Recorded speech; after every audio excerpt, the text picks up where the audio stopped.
نعم.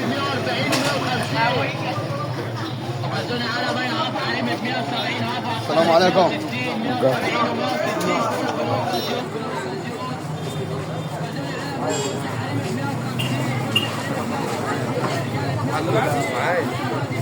ايوه كده حاجه خليجي ما ترن عليك ما يا عم لا رن عليه من تليفونك معيش نصيب يعني لازم اروح واجي يا محمد لا زي بعض يا عم نصيب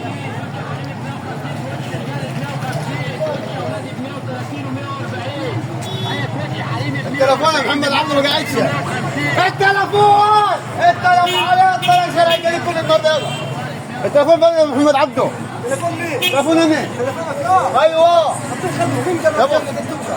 برضه يا محمد عبده واقف جنبك برضه الفرق يا ابو ده بتاع امك هو علاقتك النهارده الدنيا كلها تخرب والله النهارده كلها تخرب ورني يا محمد عبده انا اخرب الدنيا النهارده علاقتك شارع كده كله يتقفل النهارده امشي اهو